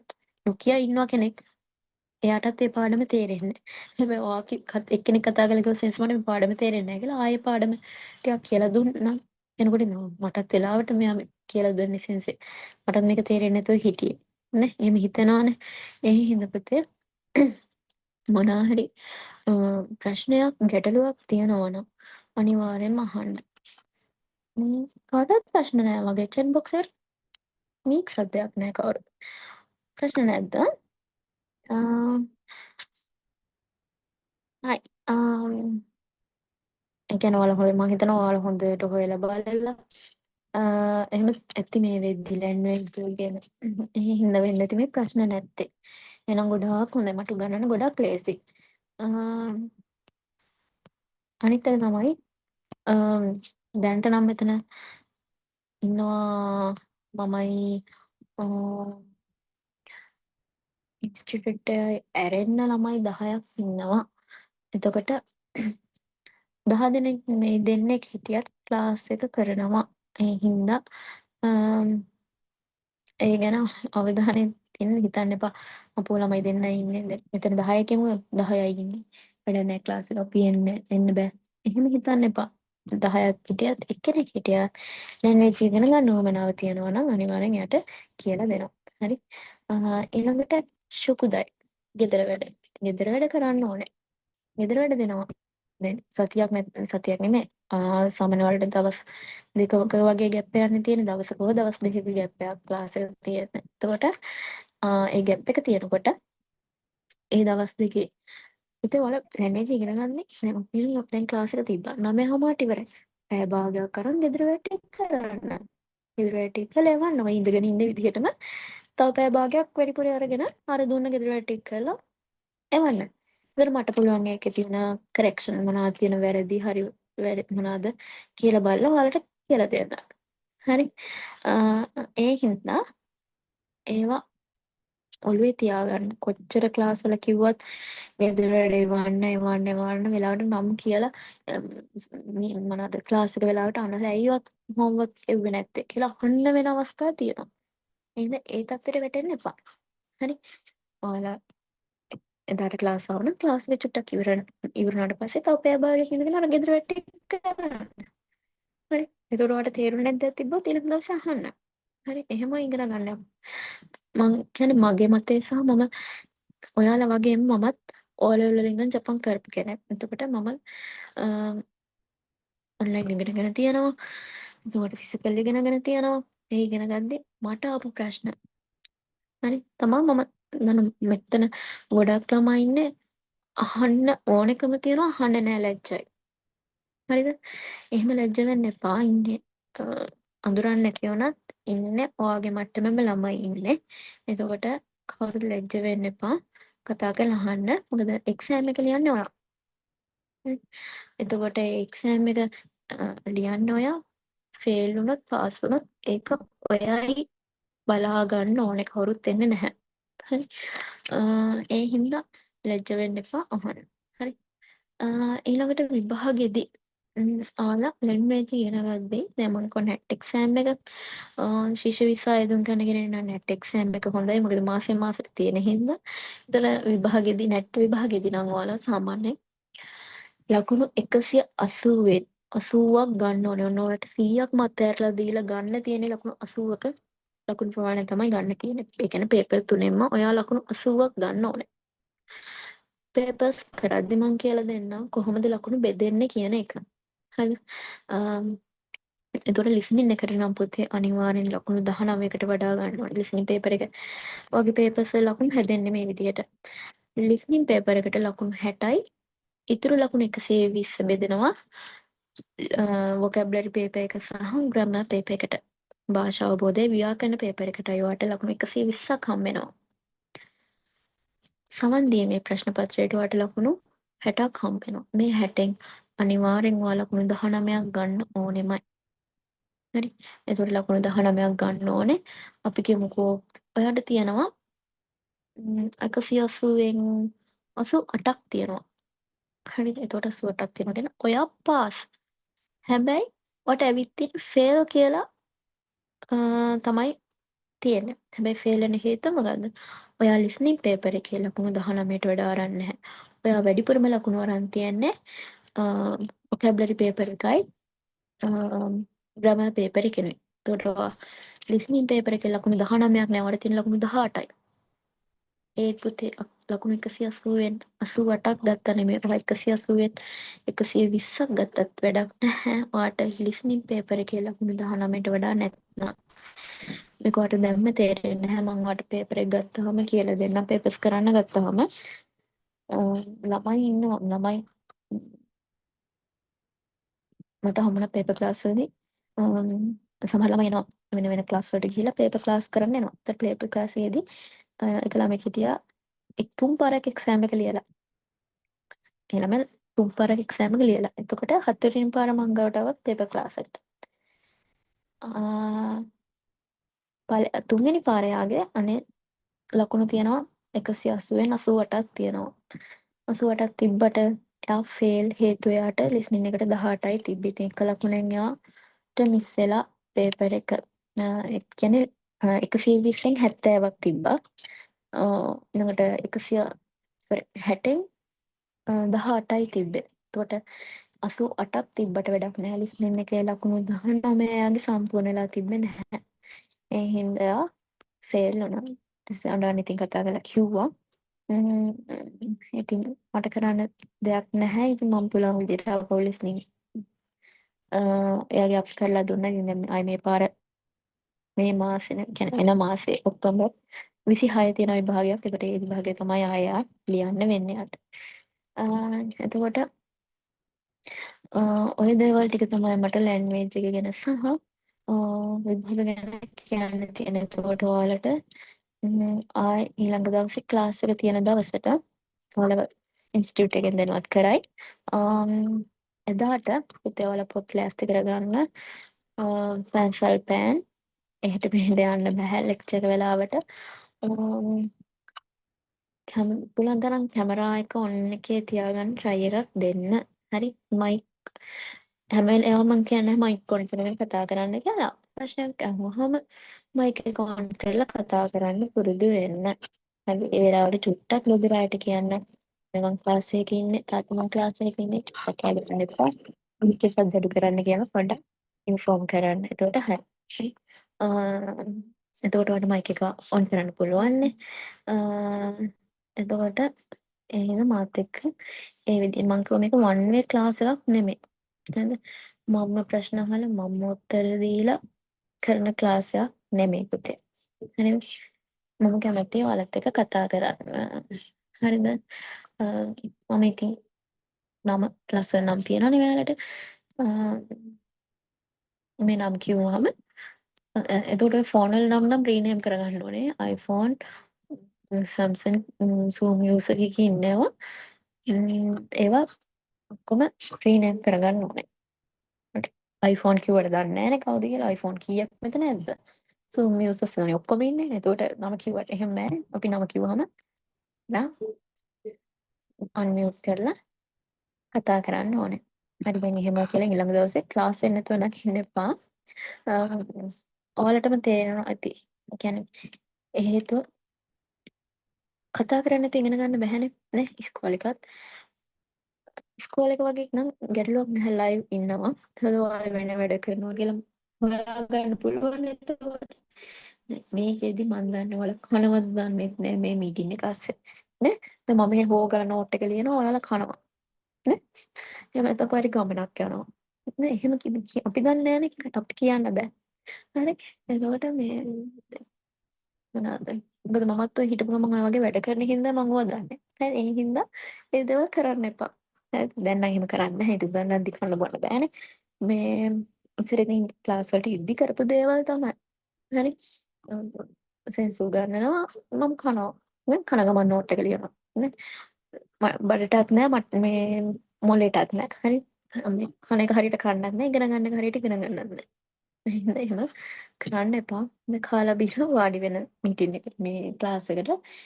එහෙම නැත්නම් මීටින් එකකට ගිහලා කට බොන්නේ. හරි. එහෙනම් ඒ දේවල් ඔළුවේ තියාගෙන වැඩ කරන්න පුතේ. එතකොට ඊළඟ දවසේ අද මං කෝල් මෙතන ඉන්නවා ගෝ 11 දෙනෙක් ඉන්නවා. මගේ ඩිවයිස් දෙකක් තියෙනවා. එතකොට ඊට අමතරව ඉන්ස්ටිටියුට් එකකින් ඉන්නවා. එතකොට ඉතුරු 11 දෙනෙක් මොනවා මේ නම් ටික හිම තියෙයි කියලා. ඉන්නේ වාෂි, දිල්ෂි, ඉරංග, කාවින්ද තව කැලක් තියෙනවා. කේෂානි, ලක්ෂානි, අමෝද, රෙවොන්, ඉහාර. හරි. සෙන්ඩන් ටිකක් තුන්මයි ටිකක් ඉන්න. ඔයාලා ඊළඟ දවසේ මේ විදිහටම ඉඳී කියලා මගේ බලාපොරොත්තුවක් තියෙනවා. හරි. ඊට පස්සේ හරි. ළමයි දෙකක් ඉන්නකොට නැති එකකින් කවුද කැමති? හැබැයි ළමයි දෙන්නෙක් හිටියත් ක්ලාස් එක කරගෙන යනවා. ඒක මම කැමති දෙන්නෙක් ඉන්නවා නම් දෙන්නම පාස් කරනවා. හැබැයි මම කැමති මේ ඉන්නේ 11 දෙනා. 11 දෙනාම පාස් කරවන්න මම ගොඩාක් කැමතියි. හරි. ඒක තමයි සෙන්සර් කෙනෙක් විදිහට අපිට තියෙන ලොකුම සතුට කතා කරලා සෙන්සර් මම එක්සෑම් එක පාස් කියන දේ අහන්න තමයි අපිට ඕනේ. දැන් මම පේපර් ක්ලාස් කරනවා. පේපර් ක්ලාස් ළමයි එක්සෑම් එකේ වෙලා රිසල්ට් ආවම සෙන්සර් මම පාස්. නේ. ෆේල් වුණොත් කමක් නැහැ කතා කරලා කියන සෙන්සර් මට ලොකුම දෙයක් මදි. මම ෆේල්. මට ආපහු ක්ලාස් එකට එන්න පුළුවන්ද? අහනවා ළමයි. ඒක සාමාන්‍ය දෙයක්. හැබැයි මං හරි කැමතිම දේ තමයි يعني සෙන්සර් මම පාස් කියන දේ අහන්න. හරිද? එතකොට ඒ වෙනුවෙන් වැඩ කරන්න. දැන් දැකලා ඉතින් මේ ඔය තියෙන YouTube වල හැම තියෙන පොඩි ෂෝට් වීඩියෝ ළමයි පාඩම් කරන විදිහනේ බිත්ති පුරාම ජපනීස් නෝට්ස් ගහගෙන පාඩම් කරනවා. මම කියන්නේ ඉතින් බිත්ති පුරාම ඒව ගහගෙන පාඩම් කරන්න කියන්නේ නැහැ. එහෙම කරනවා නම් හොඳයි. ඉතින් මමත් පාඩම් කරන කාලේ ලොකුවට කංචි අකුරු ලියාගෙන බිත්ති වල ගහගෙන තමයි පාඩම් කරේ. මම කට්ටක් කන්න වෙනවා ලැන්ග්වේජ් එකක් ඉගෙන ගද්දි. ඉතින් ඒකට කන්න පුළුවන් අය මං හිතනවා එයි ඊළඟ දවසේ ක්ලාස් එකට කියලා. හරි. හරි. මං කටක් රිදෙනවා මම්ම කියලා. ඔයාලට මොනවද ප්‍රශ්න නැද්ද? ම්ම්, නෑ. ප්‍රශ්න තියනවාද පිටේ ඔයාලට? මොනවා හරි ප්‍රශ්නයක් තියෙනවා නම් මයික්‍රොෆෝන් කරන්න බැරි වගේ නම් chat box එකට දාන්න. මෙන්න මේ ප්‍රශ්නේ තියෙනවා කියලා.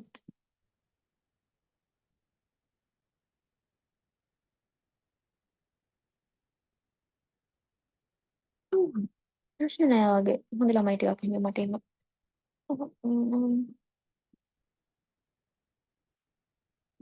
නෑ නේද?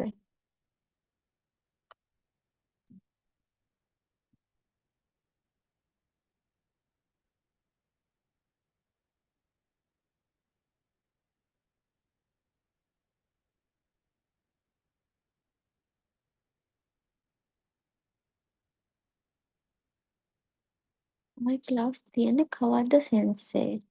ඔයාලට ක්ලාස් තියෙනවා කිව්වේ බදාදා සෙනසුරාදා. සෝරි අඟහරුවාදා සෙනසුරාදායි තියෙන්නේ. ආයි තියෙන්නේ සෙනසුරාදා 7:00ට. ඒකට 7:00 වෙන්නේ මේ අඟල් භාගයේ කොටු පොත්. එදාට නම් එක පොතක් ඇති. අ තියාගන්න අපි හිරගෙන හොඩි එදාට පටන් ගන්නවා. එතකොට ඒ අකුරු ලියලා ප්‍රැක්ටිස් කරන්න දැන්. මම ඔයාලට අකුරු කියලා දුන්නාම අකුරු ලියන විදිය කියලා දුන්නාම ඔයාලට ප්‍රැක්ටිස් කරන්න පුළුවන්. ඔව් පුතේ රෙකෝඩින්ග්ස් දෙනවා. රෙකෝඩ් කරනවා. එතකොට දැන් මේ සෙෂන් එක රෙකෝඩින් යනවා. එතකොට ඔයාලට මේ ජොයින් වෙන්න බැරි වුණ දවසට විතරක් රෙකෝඩින් ඉල්ලන්න. එහෙම නැත්නම් දැන් හිතන්න අද මේ පාඩමට ලෙසන් එකට ජොයින් වුණා. එතකොට හැබැයි ඔයාලට ලෙසන් එක චුට්ටක් තේරුණා මදි. එහෙම වුණොත් ඔයාලට කතා කරලා රෙකෝඩින් එක ඉල්ලන්න පුළුවන් ගැටලුවක් නැහැ. අ, එන්නේ නැතුව රෙකෝඩින් ඉල්ලද්දි නම් චුට්ටක් අල්ලතුව දැනුවත් කරන්න ඕනේ සෙන්ස මට අද එන්න වෙන්නේ නැහැ ක්ලාස් එකට කියලා පොඩ්ඩක් දැනුවත් කරන්න.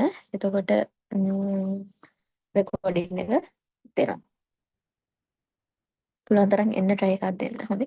මොකද මම කියවනේ රෙකෝඩින් කොට ගහගෙන ඉන්නවා බලන්නේ නැහැ ඔයාලා. ඒ හින්දා. මමත් කරන්න ඕනේ නැති වැඩ තමයි මමත් කිව්වේ.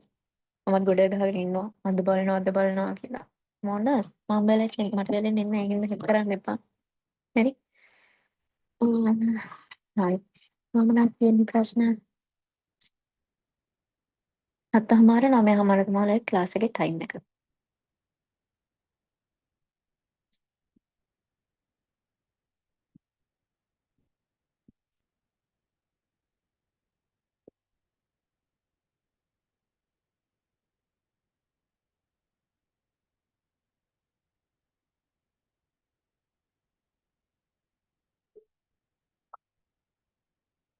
මොන ප්‍රශ්න නැද්ද? ප්‍රශ්න. මට චුට්ටක් chat box එකට දාන්න. ඔයාලා යන්න හිතාගෙන ඉන්න වීසා එක මොකක්ද කියලා.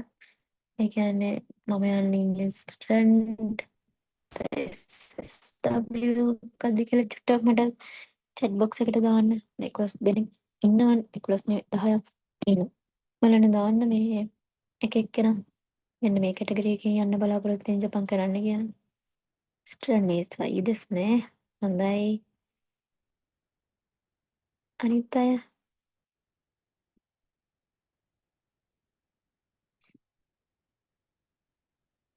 අනිත් අය ජොලියට උත්සාහ කරන්නේ යන්න අදහසක් නැද්ද?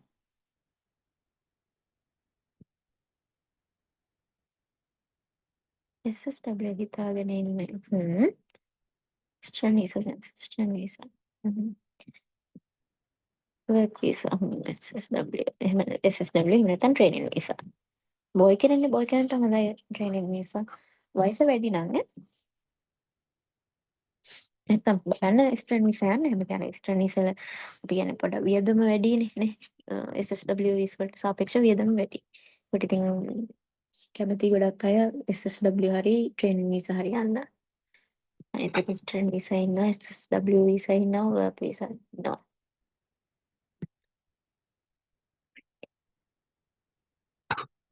හ්ම් හොඳයි. එහෙනම් මහන්සි වෙන්න පුතේ ස්ටඩන් වීසා ළමයි ඊළඟට SSW අය work visa අය ඔය හැමෝටම ඕන වෙන දේ තමයි ලැන්ග්වේජ් එක. ඔයාලා බලන්නකෝ ගිය අය ඉන්නවනම් ලැන්ග්වේජ් එක නිකුයි ඔය ඇවිල්ලා ඉන්න පුළුවන්ද කියලා ජපාන් ඇවිල්ලා ඉන්න පුළුවන්ද කියලා නේ අයවට නම් කියන්නේ නැහැ. මේ නැත්නම් නිකමට හරි ඉල්ලලා බලන්නකෝ නෝට් ටිකක් අනේ බං ඉගෙන ගත්ත නෝට් ටිකක් දෙන්න කියලා. දෙයිද බලන්න දෙන්නේ නැහැ. හරි කෙනෙක් තවට කෙනෙක් ඉස්සරහට යනට කැමති නැහැ. ඒ හින්දා හොඳම දේ ඔයා මහන්සි වෙන එක. ඒ හින්දා ඒකට වැඩ කරමු. හරි.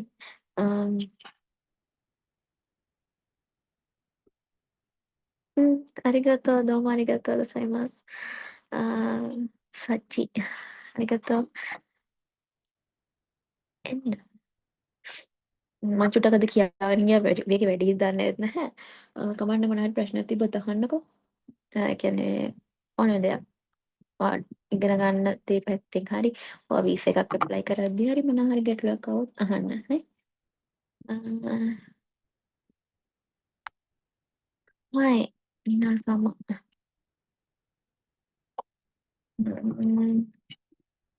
අදට මම එන් කරාට නැති වෙයි කියලා හිතනවා දැන් ඔයාලා සන්ෂයින් දම් ක්ලාස් එක නේද මම අද උගන්වන්නේ නැහැ හේතුව හරිගතෝ ඒ වගේම තමයි ඔයාලත් වැඩ කරන්න ඕනේ හොඳේ මාත්‍රස්සේ මගේ ළමයි පාසලට හරි දැන් ඔයාලා මගේ ළමයි හරි ආයතනේ ළමයිවත් අම්මලා තාත්තලා ළමයි ඔයාලා දැන් මගේ ළමයි ඒ හින්දා මගේ ළමයි මං කැමති මාත් එක්ක හොඳට වැඩ ටික කරනවට කෝස් එක තියෙනවා අපිට අපි ටාගට් කරන මාස 3ක කාලයක් එතකොට අමතරව ක්ලාස් දාලා අපි කරනවා මොකද පේපර්ස් ටික වැඩිපුර කරන්න ඕනේ හින්දා ඉංජිනේර වීසා ගිහින් PR ඇප්ලයි කරන්න පුළුවන්ද ඉංජිනේර වීසා කියන්නේ පුතේ ඔයාට මෙහි ඩිග්‍රී එකක් තියෙන්න ඕනේ ඉංජිනේර වීසා යන්න පිළිගත් විශ්වවිද්‍යාලයකින් ඔයාට ඉංජිනේර ඩිග්‍රී එකක් ඒ ඉංජිනේර ඒ පැත්තට සම්බන්ධ ඩිග්‍රී එකක් තියෙන්න ඕනේ වීසා ඇප්ලයි කරන්න. PR සාමාන්‍යයෙන් ඇප්ලයි කරන්න පුළුවන්. ගිහිලා අවුරුදු 10ක් ඉන්න ඕනේ. හරි අවුරුදු 10ක් ගියට පස්සේ PR ඇප්ලයි කරන්න පුළුවන්.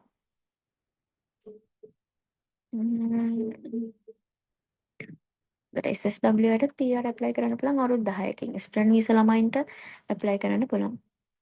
PR එක ගණන් නම් පුතේ අපි හිතමුකෝ අපි යන්නේ සමාගමක සේවය කරන්න නම් අනිවාර්යෙන් ඒ සමාගමේ අවුරුදු 10ක් ඉන්න ඕනේ. ඒ කියන්නේ ඒ සමාගමේ මේ සමාගමට මේකින් ඒකට එහෙම පැන පැන වැඩ කරන්න බෑ. එකම සමාගමේ. ඒකට තමයි යාළුවා උදව් කරන්නවට. PR එක ගන්න යාළුවත් උදව් කරනවට. හරි එහෙනම් අවුරුදු 10ක් ජපානයේ ඉන්න ඕනේ. හැබැයි නිකම් බෑ. ඔයාලා ඔය ඕන නැති ගිහිලා ඕන නැති වැඩ කරලා එහෙම බෑ. අනිවාර්යෙන් ජපානයට ගියාම පුතේ තියාගන්න ඕනේ. sorry විනය. හරිද විනය අංක 1. හරිද දැන් සමස්තයක් විදිහට ස්ටුඩන්ට් වීසා ඇප්ලයි කරද්දී බෝයිස්ලාව එහෙම ගන්න අකමැති ගොඩක් ඉස්කෝලවලින්. හේතුව මේ ගිහින් කරන ඕන නැති වැඩ හින්දා. හරිද? ඒ හින්දා මේ අනිවාර්යෙන් මේ ඔයාලා විනය හැදියාව ඒ දේවල් තියාගත්තත් ගැටලුවක් නැහැ. ඔයාලට මේ සමාගම වලින් ස්කූල් වලින් දෛකක වලින් ඔයාලට උදව් කරනවා ඒවට. ලංකාවේ පුළුවන්. ලංකාවේ ප්‍රයිවට් ස්ට්‍රීම් කරලා Japan ස්ටුඩන්ට් වීසා ගිහින් PR ජපාන් ස්ටුඩන්ට් වීසා ගිහින් PR එක ඇප්ලයි කරන්න පුළුවන් පුතේ අවුරුදු 10කින්. එතකොට හැබැයි පරි ස්ටුඩන්ට් වීසා ගිහලා සාමාන්‍යයෙන් අවුරුදු 4ක් විතර ගියාට පස්සේ වල ඩිපෙන්ඩ් ඇප්ලයි කරන්නත් පුළුවන්. හිතන්නකෝ වගේ හොඳ නැ මැරිඩ්ද නැදේලා වයිෆ් හරි හස්බන්ඩ් හරි එහෙම නැත්නම් නංගි මල්ලි හරි වගේ ගන්න පුළුවන්. එහෙම නැත්නම් අල්ලපු ගෙදර නංගිලා එහා ගෙදර අක්කලා එයාලව ගන්න බෑ. තමන්ගේ පවුලේ කෙනෙක්ව ගන්න පුළුවන් ජපානට ස්ටුඩන්ට් වීසා ගිහින් සාමාන්‍ය අවුරුදු 4ක් ගියාට පස්සේ ඒ කියන්නේ අපි කිව්වොත් දායකකු ගියාට පස්සේ විශ්වවිද්‍යාලයට ගියාට පස්සේ ඔයාලට ඩිපෙන්ඩ් වීසා එහෙම ඇප්ලයි කරන්න පුළුවන්. PR එක ගන්න පුළුවන් හොඳ ළමයි. කියන්නේ ගිහිල්ලා හොඳට හිටියොත් PR ගන්න පුළුවන් අවුරුදු 10කින් පස්සේ. ඒකටත් නිකම් බෑ විභාගයක් තියෙනවා ලියන්න. තව තියෙනවා වීසා ඕන රිෆියුජි වීසාත් ඇප්ලයි කරන්න පුළුවන් ඔයාලට. රිෆියුජි වීසා කියන්නේ මොනවද?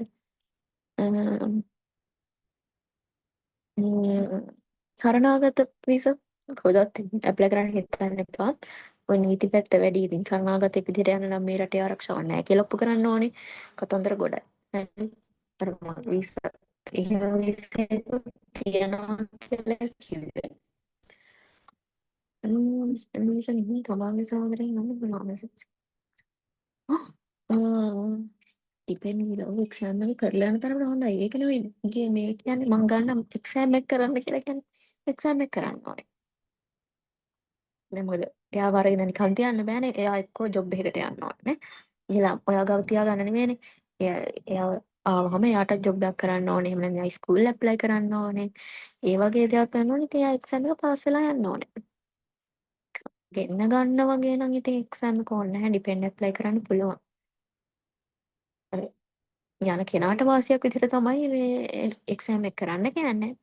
දැන් ගිහින් ජොබ් එකක් කරන්නේ නැත්නම් දැන් අපි කියමුකෝ ගන්නවා කියලා වයිෆ් එතකොට එයා ජොබ් එකක් කරන්න ඕනේ නැත්නම් ගැටලුවක් නැහැ. එක්සෑම් එක අවශ්‍ය නැහැ. ඩිපෙන්ඩ් වීසා ඇප්ලයි කරද්දී. ඩිපෙන්ඩ් වීසා ඇප්ලයි කරද්දී N5 එකෙන් පාස් නම් ඉතින් ගිහලා ජොබ් එකක් එම කරන්න පුළුවන්. ඒකයි කරන්න කියලා කියන්නේ.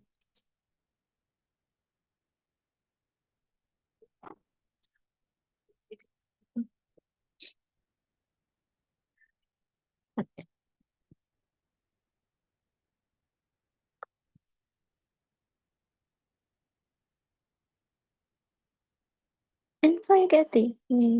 නැට් එක. නැට් JLPT N5 එක ඇති.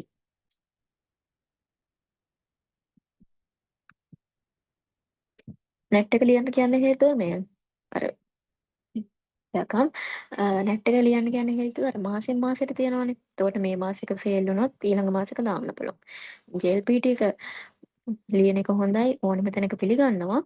හැබැයි අර පොඩි ප්‍රශ්නකට තියෙන්නේ රිසල්ට් එන්න කල් යනවා. අනික අවුරුද්දට දෙපාරයින් තියෙන මේ ජූලි එක ෆේල් වුණොත් ආයෙ දෙසැම්බර් වෙනකන් ඉන්නවනේ ඊළඟ එක්සෑම් එක දාන්න. ඒ හින්දා තමයි අර පොඩ්ඩක් මේ ස්ටුඩන්ට් විසා යන කෙනෙක්ට නම් අපි සාමාන්‍යයෙන් ඉන්ටේක් එනවා. ඔක්තෝබර් ඉන්ටේක්, අප්‍රේල් ඉන්ටේක්, ජුලයි ඉන්ටේක් ඔය විදිහට ඉන්ටේක් එනවා. එතකොට ඒ ඉන්ටේක් එකදී ඉන්ටේක් එකට අදාළව අපි එක්සෑම් එක ලියලා තියෙන්න ඕනේ. ඉන්ටේක් එක වෙද්දී ඉන්ටර්වයුව එකට ෆේස් කරන්න අපි ස්කූල් එකේ ඉන්ටර්වයුව තියෙනනේ. ඉන්ටර්වයුව එකට ෆේස් කරන්න ඔයා එක්සෑම් එක ඒ වෙද්දී පාස් වෙලා ඉන්න ඕනේ. එහෙන් අහනවා.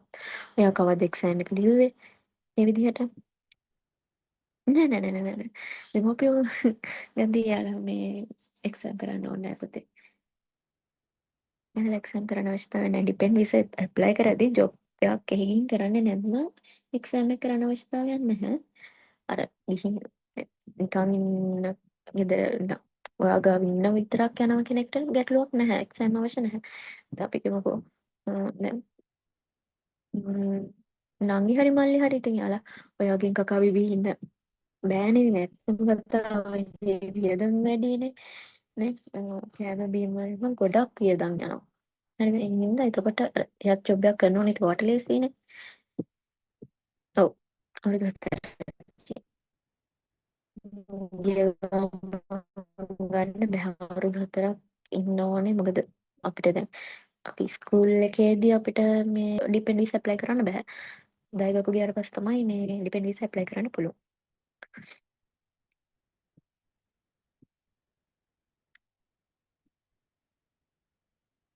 පුළුවන්.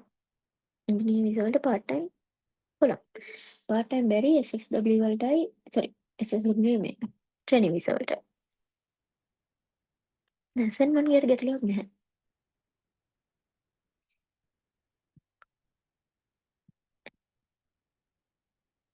එහෙම ගැටලුවක් නැහැ. අනිත් එක ඔයාලා තෝරගද්දි හොඳ පිළිගත් තැන් තෝරගන්න. ඒ කියන්නේ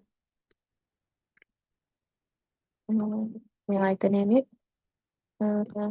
යන්න පුළුවන් ඔයාලට. ඒ ගැන ඉදිරියේ දැනුවත් කරන්න කොහොමද වීසා ඒ කියන්නේ ප්‍රොසෙස් එක යන්නේ කොහොමද කියලා.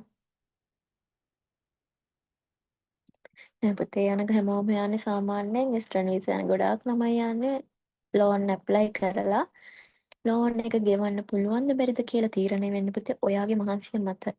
හරිද? එතකොට දැන් ඇත්තම කතාව අපි එහෙ ගිහිල්ලා පාර්ට් ටයිම් නීතියක් තියෙනවා. දවසකට කරන්න පුළුවන් පැය 4යි. නේද? එතකොට සාමාන්‍ය පැයකට යෙන් 1000ක් වගේ තමයි ගෙවන්නේ. එතකොට ගොඩක් ළමයි ඉන්නවා පාර්ට් ටයිම් දෙකක් තුනක් කරන ළමයි ඉන්නවා. මොකද ඔයාලට දවස පුරාම ඉස්කෝලේ නැහැනේ. එතකොට ඒ ඉස්කෝලේ තියෙන පැය ප්‍රමාණය ඉවරුනහම පැය 3ක් පැය 6ක් වගේ තමයි කාලයක් තියෙන්නේ. එතකොට ඒ කාලේ ඉවරනහම ආයෙ ඊට පස්සේ ෆ්‍රී. එතකොට ඔයාලට පුළුවන් පාර්ට් ටයිම් කරන්න. හරිද? ඒ පාර්ට් ටයිම් දෙක තුන කරන්න පුළුවන් නම් ඔයාට ගැටලුවක් නැහැ. මේ ලෝන් ගෙවන එක අමාරු නැහැ. ඔයාගේ මහන්සිය මතයි ඒක තීරණය වෙන්නේ. යන ළමයි හැමෝම යන්නේ ගොඩක් ළමයි 80%ම යන්නේ ලෝන් ඇප්ලයි කරලා තමයි යන්නේ. ඔයාට ගිහින් මහන්සි වෙන්න පුළුවන් නම් කට්ටක් කරන්න පුළුවන් නම් මං කියන්නේ ජපානයේ සුන්දරයි. ඇත්තටම ජපානයේ සුන්දරයි. හරිද? හැබැයි අපි යන්නේ ඉගෙන ගන්න ජොබ් එකක් කරන්න. එතකොට ඒවට මහන්සි වෙන්න ඕනේ. හරි ඒ දේවල් වලට මහන්සි වෙනවා නම් ඒ වෙනුවෙන් කට්ටක් කන්න පුළුවන් වෙන්න ඕනේ. හරි. දැන් ඔය හිතන් ඉන්නේ ගිහිල්ලා ජොලි කරන්න යනවා නම් ඉතින් වෙන වීසා එකකින් යන්න පුළුවන්. අපිට බිස්නස් වීසා හරි ටුවරිස්ට් වීසා වගේ අර ඇවිදලා කරලා එන්න වගේ යනවා නම් එහෙම යන්න පුළුවන්. අපි යන්නේ හම්බ කරන්න ඉගෙන ගන්නකොටතර හම්බ කරන මේ ඒ ඉලක්කෙන් යන්න ඔයාලා.